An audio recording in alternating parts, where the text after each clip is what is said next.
بسم اللہ الرحمن الرحیم۔ السلام علیکم۔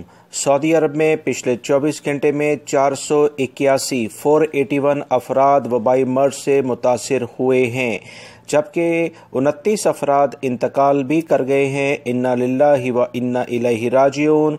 602 افراد اس وبائی مرض سے صحت یاب بھی پا چکے ہیں، جو کہ بہت اچھی بات ہے۔ سعودی عرب میں وبائی مرض کرونا مکمل ختم نہیں ہوا، کم ضرور ہوا ہے۔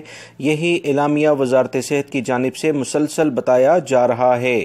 جدہ آج ٹاپ لسٹڈ ہے۔ جدہ میں 40 افراد وبائی مرض سے متاثر ہوئے ہیں، 37 افراد مدینہ منورہ میں، حائل 31، ریاض 28، حفوف 27، البرجشی میں 24، یمبو کے علاقے میں بھی 24 ہیں، مکہ المکرمہ 18، خمیس مشید 17، دمام میں 13، جازان 13، ابا 11، الممرز 10، زہران میں بھی 10، الجبیل میں 9، القطیف میں 8، المخوات کے علاقے میں 7 ہیں، الخفجی میں بھی 7، بنی حسن میں 6، رجاء الماء میں 6، وادی دواسیر میں بھی 6، بریدہ، نجران، ارر میں 5، الحجرہ، العقیق، الطائف، الشملی، ان میں سب میں 4 کیسز ہیں۔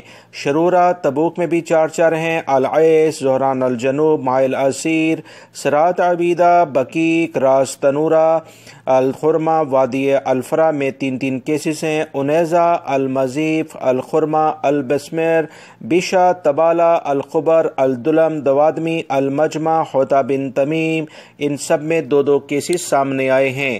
دوستو یاد رکھیے گا، وبائی مرض کرونا کم ضرور ہوا ہے۔ وزارت صحت نے سعودی وزارت تعلیم کو یہی مشورہ دیا ہے کہ اسکولز ابھی فوری طور پر نہ کھولے جائیں، بلکہ اعلامیہ یہی جاری ہوا ہے کہ سردیوں کی چھٹیوں کے بعد اسکولز کو کھولا جائے، کیونکہ بہت سارے ممالک میں دوسری وبائی مرض کرونا کی لہر آ چکی ہے، جس میں انڈیا اور امریکہ ٹاپ لسٹڈ ہیں۔